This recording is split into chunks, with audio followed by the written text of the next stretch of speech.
Yeah, it also shows that if you see something, an opportunity to do it, you go out, bring the people and make the effort, the payback can be quite immense. Why did I become an executive coach? I saw lots of great people fail to get ahead at work, while their much less talented peers blew right past them. That made me furious, but also curious. What were great people getting wrong? It came down to helping them re-examine what drove success and then helping them make critical shifts, one hard truth at a time. Feel like you're doing everything you were told, but you're not moving ahead at work nor having the impact you seek?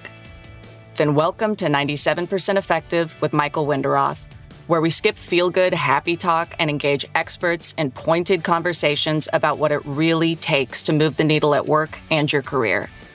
So if you feel stalled or frustrated, or seek that extra edge as you move to the next level, then look no further. This is the Hard Truths Playbook you never got.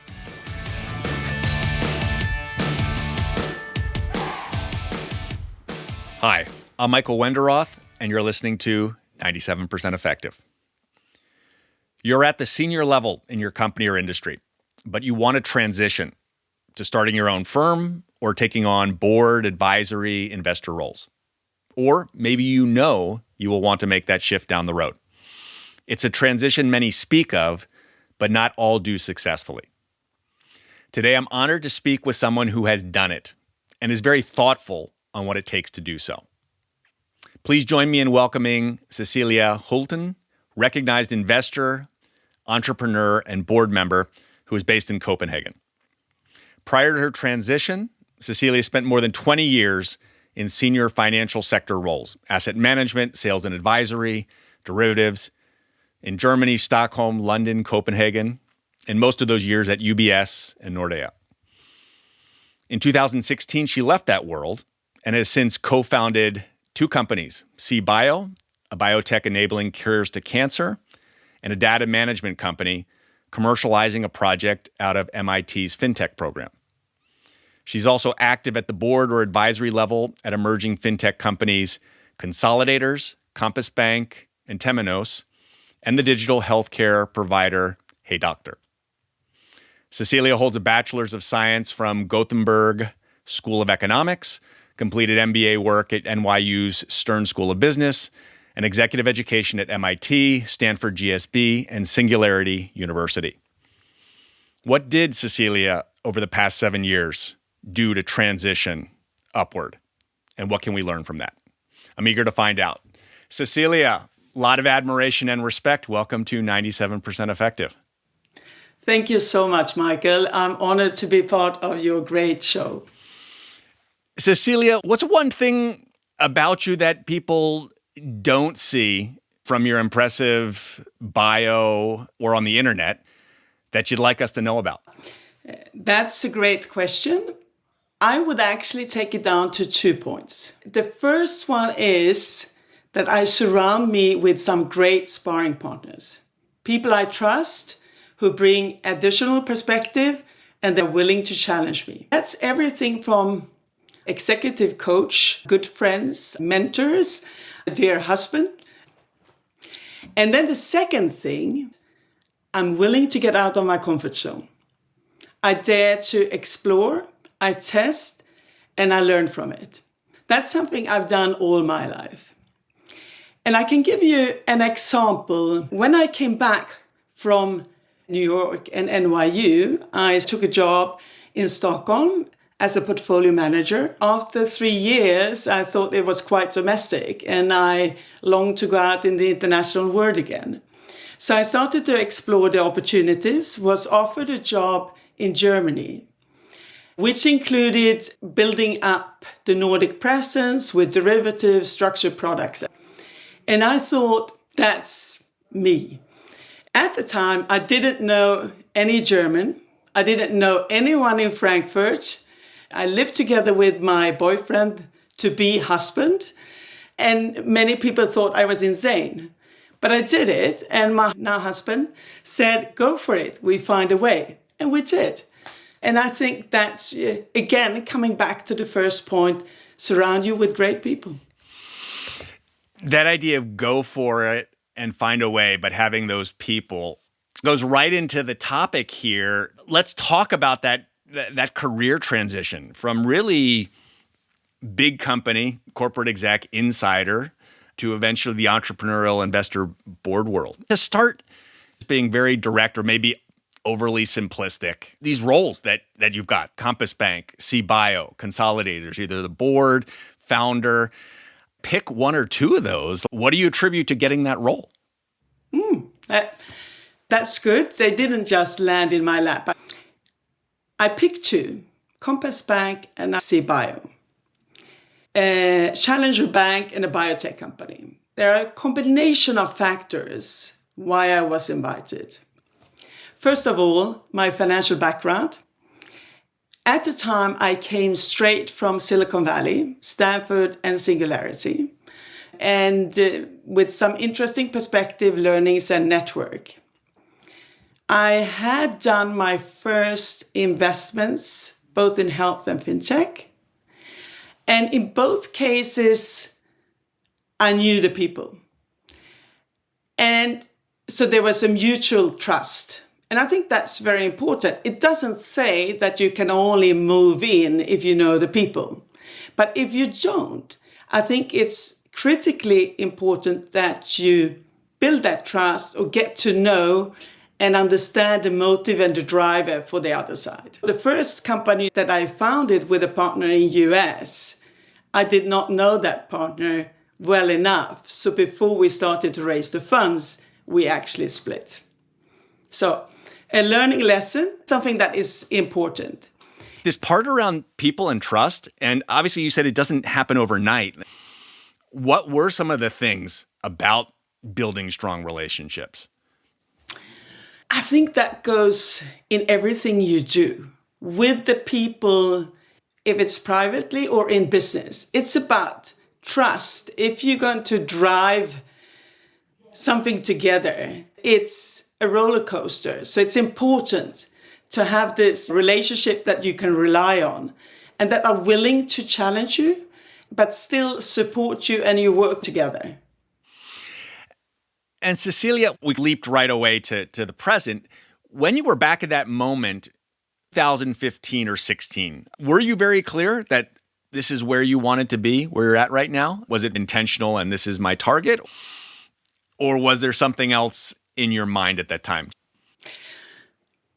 I wish, in a way, I was that clear, but I realized that I wanted to go from being the intrapreneur I was in the big organization to become an entrepreneur and investor, and also work with businesses that made an impact, because it's the business building that's always been energizing me. But in all honesty, at the time, I didn't have a clear plan. So I needed to find a bridge into that. And that's why my sabbatical in Silicon Valley became so valuable. Let's go right at that. You've painted a picture where you had this notion. You had these skills that clearly now in retrospect were very useful. But you used that word, you needed a bridge. And let's transport over to Silicon Valley, leaving Europe. How did that clear the fog or create clarity for you? What the trip and my stay in Silicon Valley helped me do, it helped me explore and learn a lot, both from the startup scene, but also from organizations like Stanford, Singularity, and the setting of people. It gave me an inspiration of how you can build businesses, how you can leverage technology. In essence, the interactions with the people out there helped me to form my plan for coming back. So it very much sounds like it was a period of reflection, discovering new things. It was a catalyst. And then you move on to become entrepreneur, investor, taking on board roles. What was personally hardest for you, and how did you overcome that? The hardest thing was to take the leap. I gave up a high-income job. I gave up my identity as successful banker. And as I indicated before I left to Silicon Valley, I was not 100% sure how my new role looked like. And therefore, I was not very good in articulating it for others. So others didn't really get it. But I knew it was the right move. So I just embraced the challenge and I started to explore and learn. And that's the bridge into the Silicon Valley and the experience I built that I then brought back to Copenhagen.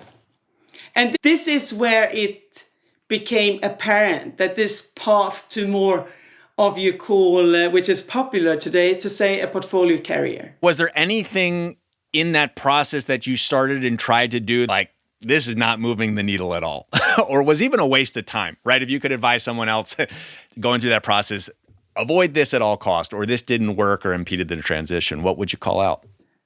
When I came back to Copenhagen, I had taken a sabbatical and I felt that I at least should go back and try to negotiate a new role with the new learnings and competencies that I could actually bring some value to the bank. And we were negotiating for a few months. And that was a little bit of a waste of time. But then when I finally concluded, then I was free to move on. And I still remember the feeling I had the day when I walked out. It's sunny, I have wind in my hair, and I felt the world is my oyster. It was really a feeling of freedom, and I was ready for the next chapter. That's when I said, okay, this is it. So you cut the cord there, and yes, and you moved forward. Anything else there that you would additionally call out or has gotten you to think about? Recasting and telling your story. I had the true pleasure of working with Professor Acker. Stories are extremely powerful. And if we think about it, it's quite natural. Our brain is more wired to remember a good story than simple facts and numbers. So with her, I learned to replace my spreadsheets for stories by telling 6-word stories. And this is a way of how you can concisely capture a story in only 6 words. And I've written many 6-word stories. If I look back and see what I capture for my own transition, I have a few examples. Unleashed, free to explore, refound purpose. Or door closed, free to open anew. And this is something that can serve as a conversation starter. You can use it for social media posts. You can do it as personal reminders. But in all honesty, it took me some time to recraft my stories. It's very valuable. It's useful. It helped me to reflect. So my piece of advice to people would be to be bold, share early, keep iterating your stories and let them evolve. Because your story is an asset. And I think that's something that's very valuable. That process of iteration, to go really down to what you did, was this just like when you talk to people, you would just try different short stories? Like, what did that look like? Take a picture and write a 6-word story every day. Just build that habit. And that can actually be a very good diary that you could go back and review. You've been listening to 97% Effective with your host, Executive Coach Michael Winderoth. If this interview is making you think, make sure to share it with a friend. Now, back to our interview. I also want to ask you here, because we brushed by it a little bit in your career in banking, a lot of that was in sales. Curious what you would draw from your sales background. If you understand the client's need, and you can craft a compelling solution for the client, and they are willing to pay for it, you're in business. And if you think about it, it's a human-centered approach, and that's what you do with any business. If you have clients willing to pay for your solution, and if you actually solve a real problem, or meet a real need, people will be willing to pay for it. That's sales for me. And there's also this aspect of building a network, because you said you talk to a lot of new and interesting people. I'll call out that you're not a massive extrovert, nor necessarily out there on social, but we both know, and it's one of the things we talk about a lot on the show, the importance of networks. How did you get networking to work for you? Yeah, that's a great question. And I would say spot on. I'm quite selective and deliberate in my efforts on social. Maybe that's my gray hair and my age. But actually, I do love networking. And maybe more selectively in person. I love to interact with people, and I actually believe that's one of my strengths. And I found myself quite good at connecting people and ideas, especially in person.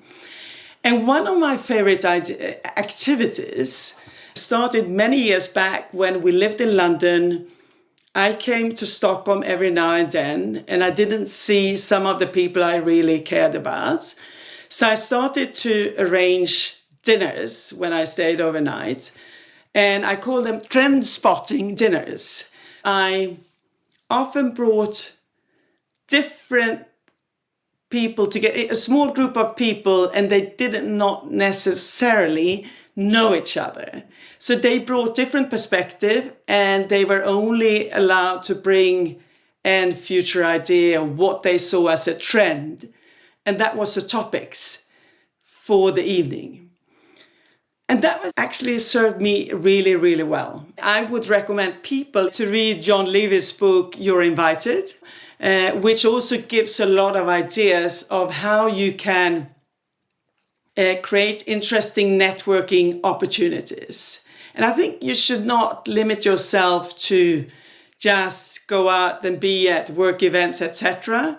You can invite people to do a lot of things, and people will really appreciate it. And you can be curious of who you want to invite, even if you don't know them really well. I ask people to come and bring a reflection.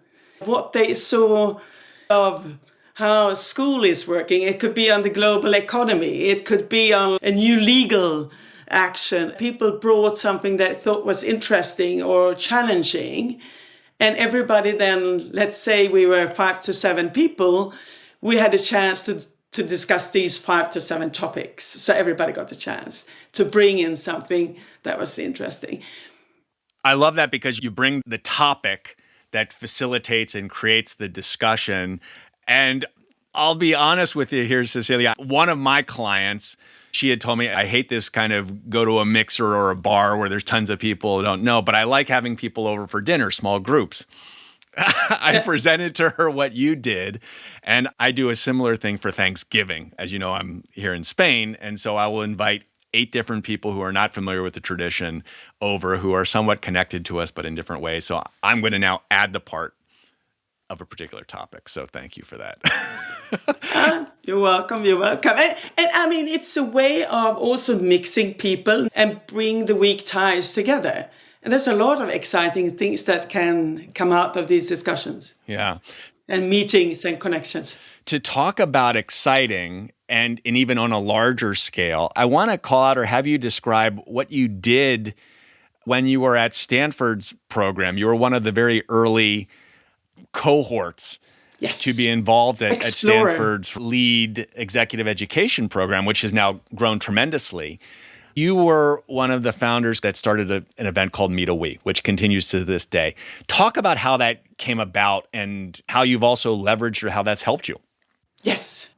The one-year program as Lead is online program, and impressive program. But as I was in the Valley, I also took the opportunity to spend time on campus, meeting faculty, meeting other people that transition and stop by at Stanford, or people that lived around.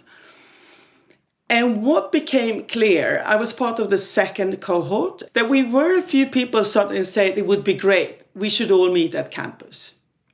And the idea started.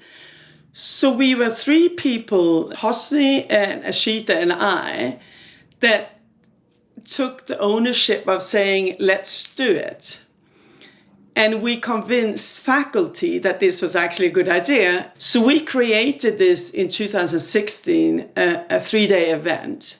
And out of the cohorts, 2 cohorts, I think we had close to 120 people coming from all continents, flying in, spending 3 days with lectures, company visits, and networking at campus. And faculty was actually quite amazed with the impact it had on the participants and the success it was. So it's actually, it continued. And now I think it's about 400 students that come out every year. So that was great. And it was great to just be there and meeting everybody. But it also, as you said, it helped me post that. I was invited to work with Professor Acker on her innovation playbook, and then also to work with Professor Pfeffer on the power course. So it was a little bit of starting a snowball effect by doing something and taking an initiative that I actually wanted to happen. And I had the opportunity to do it. It was a great investment. And it was tremendous. You came in and created a whole new resource that has become huge and quite well known within that program. So I just call that out as a fantastic example of one of the things that you've done. Yeah, but it also shows that if you see something, an opportunity to do it, you go out, bring the people and make the effort, the payback can be quite immense.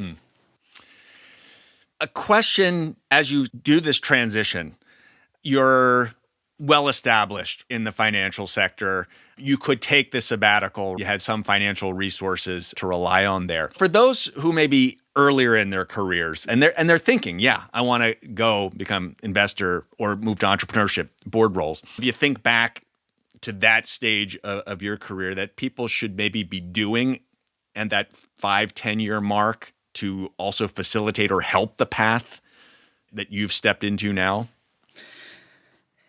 That's a great question. Probably as a starting point, I would build my trusted group of sparring partners. I would also keep my networking and keep learning. I think these are the investments you do. But one important add-on, and as you said, to be able to also have the financial freedom to take a jump where you lower the income or whatever it can be, I would advise people, or this is what I've done and what we've done, is keep your cost base slim, build a buffer, and don't let the bank or your employer own you. So stay free to act. You can have a cost base, but as long as it's adjustable, so you don't have to stick to the role that you start to, you want to do something else, but you can't because you can't afford it. That's not a good position to be in. So think ahead and say, do I really need to leverage up? I like to leverage technology and opportunities, but do I want to leverage up the balance sheet? And I say, no, I want to have the freedom to be able to walk out if I want to. And I think that's one of the important learnings for me. I really like how you combined both the spreadsheet but also the story there to convey that idea. Cecilia, the podcast is around power and influence. And as you alluded to before, Professor Pfeffer, we have both coached and served in his course.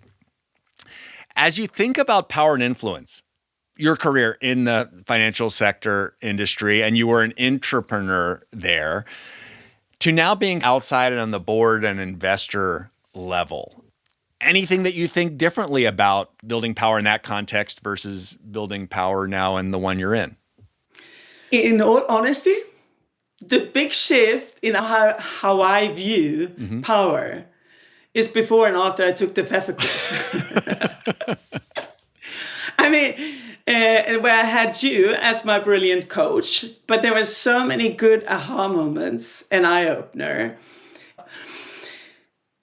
But having said it, and to your point, of course, there are differences. Maneuvering in a large organization with more formal power structures versus navigating an agile startup with a flatter organization, but independent of size and structure. The number one key is to understand where the power sits and how you can influence that. If you don't understand that, it doesn't matter. Really good reflection. And I want to ask this corollary question to that, because now you are an investor, right? You invest in companies, you look at them, and we know certain things around persuasion. Showing up confidently, your presence, how to tell a convincing story. And we can see this used to get investment and do great things. We also see it used by con artists. I'm sure part of the money you invest is your personal wealth. What kind of things are you looking for? Who's using these things for more nefarious means? Who may be using them genuinely? Oh, wow. That's a good question. I think it comes down to, and let's go back to get to know the people. Get to know the people in charge, the drivers. Build trust. Do you understand the motives and what drives them? I think that's an important factor. In addition, I would say include others with different backgrounds, experience, perspectives when you evaluate businesses. And that's both when you go into an investment decision, but also when you're in the setting. And make sure that the culture allows for challenges and that it's okay to raise questions. I think if you do that, it's a good starting point. Cecilia, you're originally from Sweden. You're now based in Denmark. And you've spent your career in very male-dominated areas, finance and investing. The things that you've talked about, I think, are pretty universal here as you make transitions. But from your perspective, anything important for women in particular that they may need to do differently or to take into account? I think, as you say, many things are universal, and they will always be. But get a board of sparring partners, men and women. Maybe get a coach, executive coach like Michael Wenderoth, keep you accountable. So that's the one thing. Second, embrace challenges. And be willing to ask for help. People like to help, and it plays to people's ego if you ask in the right way. And you don't need to be 100% sure that you will succeed. If you fail, if something goes wrong, you still learn something. And how can you be 100% sure if you never tried it? And then I would say, if you have the opportunity, take Pfeffer's course on power. If you don't have access to his course, read the book 7 Rules of Power and apply the strategies and wisdom. Male or female, you can both use it. I've seen also, after working with Pfeffer, the value for many females getting the aha moment and applying the strategies out of that course and seeing how easy they actually can start to move the tipping point. And that's quite impressive. Very much in agreement with you here. And like you, I've been very influenced by Jeff and his work. On the topic of gender parity opportunity, I do want to ask, right? Because a lot of things that you'll read and you look at point out Scandinavian countries as leading the way on this front. So I'll just ask you straight up front, is that true in your experience? Overblown? I think there are some areas where the Nordics do the right and there's still a lot to be done. But I think that's a topic in itself. So I think I leave it like that. I will have you back and we'll have a full episode to discuss that. Cecilia, a final question before we go to a wrap up here. That period where you did physically get up, you took a sabbatical and you went and lived in Silicon Valley. Yeah. As you come back now to work in this part of the world, anything that you've noticed of how that has shifted your approach versus, say, some of your peers who have stayed in the region? Or anything also coming back that's made you appreciate about this part of the world that you're in?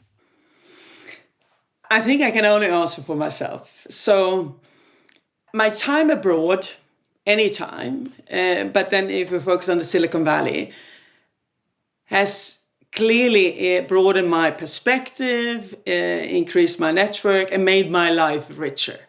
No doubt. And I clearly appreciate some of the things that we discussed before.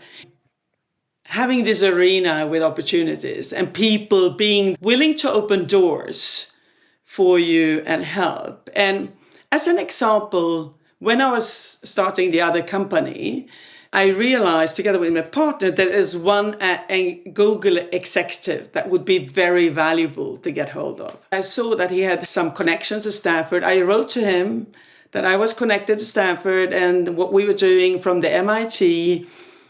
And I asked if he could have a coffee, and he was willing to embrace that. It ended up, he found it interesting, and we got him on as an advisor. And that's by reaching out, being curious, and you land it. And he still actually works with my ex-partner. So people are open. He had a busy life, etc., but he was curious. And I like that. People want to help, and it's good to be bold and curious. I didn't know that. I did not know that. So thank you for sharing that. Cecilia, any important question didn't ask you want to address? There was a lot of good questions, as always, Michael. It's good to spend time with you because that makes me reflect and see what's happening. No, I don't have anything else to add at this point. Thank you. I'm going to put all of your companies and the work you do in the show notes, but how do people best reach out to you, see your work, get investment from you if they've got a great idea? I would say reach out via LinkedIn. And I would also like to say, with regards to investments, if I invest in a company, I invest and go in active. And that's also limits how many investment I can have. Yeah. Awesome. Cecilia Hultén, recognized investor, entrepreneur, board member who's based in Copenhagen. Thank you so much, Cecilia. Again, lots of admiration and respect. Thanks for joining. Thank you so much, Michael. It's always a pleasure to interact with you. Thanks for listening to 97% Effective, where we skip happy talk and help you break through and ascend, one hard truth at a time. Help others discover this show. Leave a review and rating wherever you listen to your podcasts. And if you like what you heard, you can get free resources, including the first chapters of Michael's book, Get Promoted, on his website, www.changwenderoth.com. That's www.changwenderoth.com.